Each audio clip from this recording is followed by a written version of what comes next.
Good morning sa ating lahat mga kaibigan.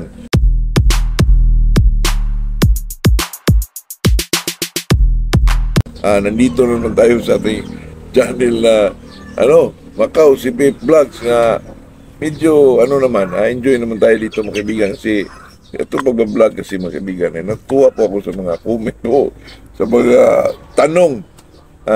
Bago tayo mag-umpisa mga kaibigan ay shout out muna tayo kay Glenn Tereso, Yumi, Silas, G-Ward, Leti, Solid, Jong Dasmariñas, Calbayog Samar, Jojo Malaka, itong si Rolando Cabrera. Good morning sa ating lahat mga kaibigan. Dito na naman tayo sa ating usapang magmamanok po. Kasi may nagtanong sa akin mga kaibigan na kung galing daw sa panalo ang manok mo ay ano daw gawin mo sa manok, may sugat man o wala. Akin dyan mga kaibigan, kung may sugat, igamutin po. Kung walang sugat, ipahinga. Kung gusto mong ilaban ulit, ipahinga mo lang. Huwag mo nang lapatan pa ng mga tablita o ano man. Automatic laban na po. Yun lang naman. Depende lang. Yung iba naman ay iba-iba kasi tayo ng paniwala mga kaibigan. Ang iba, ipahinga. Tapos, maghintay na naman ng para i-condition ulit. Pero sa akin dyan, mga kaibigan, kung may pira ako, ipahinga ko lang, walang sugat ipahinga, pero hindi mo na i-condition mga kaibigan, limber na lang at saka kulungan po. Tapos sa sunod Sunday, pili laban ulit po. Yun lang naman, depende lang sa atin yun mga kaibigan. Kung may sugat, gamutin, ipahinga sa kulungan po, yun lang. Itong pag-usapan natin mga kaibigan ay talagang napaka na po, nakantin ko na rin ito dati, pero talagang may magtanong kaibigan, kaya anuhin din natin kasi lalo na pagbaguhan po, kasi kahit ako nito mga kaibigan ay talagang malito po ako kung lalo na nung una pa, kasi yung lulo ko, itong pag-usapan natin mga kaibigan ay ilang bisis ba talaga paliguan ng manok sa isang buwan o sa maintenance man o conditioning, kasi yung lulo ko mga kaibigan dati nakita ko araw-araw paliguan yung manok po, araw-araw. Ang manok talaga parang nag-chill pa mga kaibigan. Kasi araw-araw paano naman tayo dyan mga kaibigan? Araw-araw. Pero ang manok talaga, kailangan mo talagang paliguan yan para makuha yung mga kuto. Para hindi ba siya, para komportable siya kumain mga kaibigan. Kasi pag may mga kuto dito, yun mga kaibigan balisa ang manok.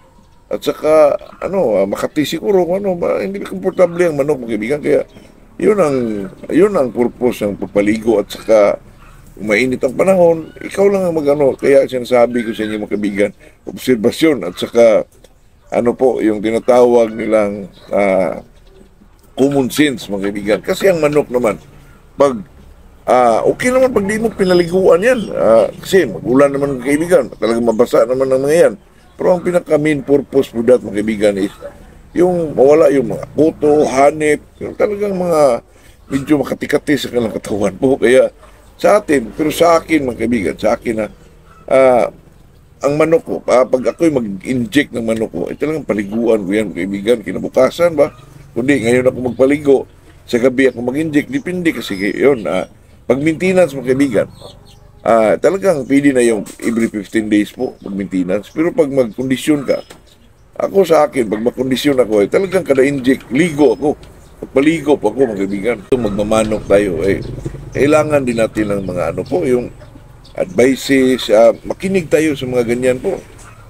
Yung mga sinasabi sa ibang mga medyo nauna sa atin. At saka yung mga legend mga kaibigan, sa pagmamanok po. Yung medyo may edad lang, lalo na pag medyo talagang siya ay isang magmamanok talaga, at siyempre marami na yung mga stock knowledge na yan mga kaibigan, pwede mo na yung pakinggan po, at saka yung nagustuhan mo lang, yun ang kunin mo. Magpaligo ka mga kaibigan, magpaligo ka ng manok po. Sa akin lang kung maintenance lang, hindi mo kinikondisyon ng isang manok, hindi mo siya wala kang planong ilaban mga kaibigan. Sa akin, maganda na yung 15 days. Pero kung medyo mainit ang panahon, katulad ngayon, pwede mo paliguan yan weekly mga kaibigan. Kasi depende lang kasi yun. Kasi ang manok naman, ang kailangan niya ng moisture sa kanilang katawan mo. Kaya sa akin, kung ordinary lang na panahon, pwede yung every 15 days po. Kung nagkondisyon ka, sa akin po mga kaibigan, kung mag-inject ako talaga, magligo ako mga kaibigan. Depende sa kung anong style ng kondisyon.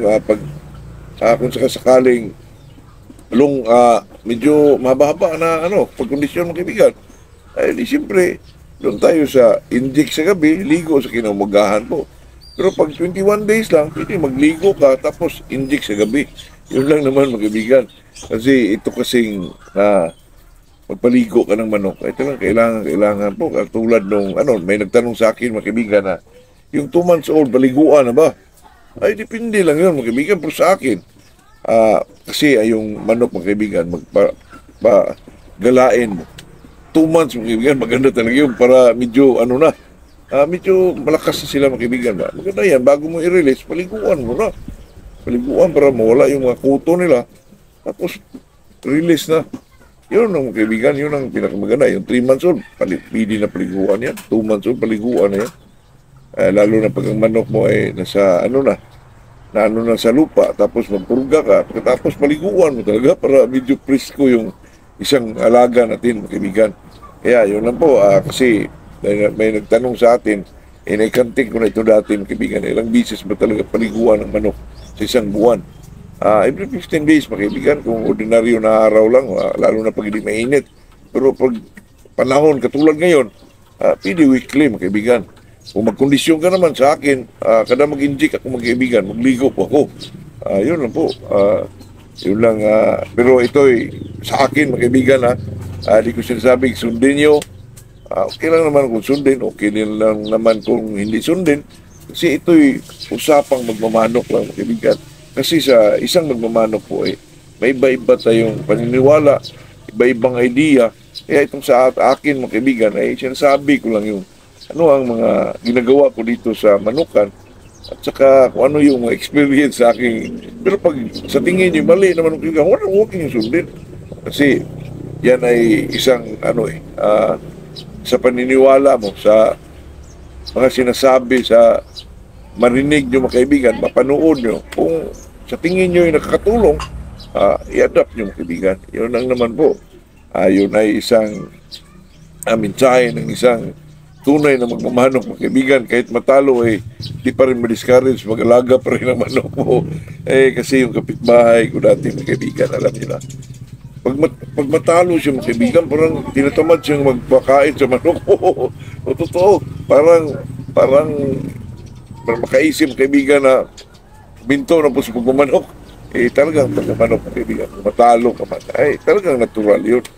Kasi hindi naman pwedeng ikaw lang panalo. Kung manalo ka palagi mga kaibigan, talaga hindi ka nakasahan sa bungan po. Kaya ito sa atin mga kaibigan. Kaya ako, nahilig ko sa manok.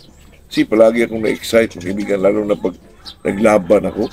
Tapos ikaw ang nagkondisyon. Ako, napakaganda sa sa sarili po. Napakaganda ng feelings mga kaibigan. Parang bang,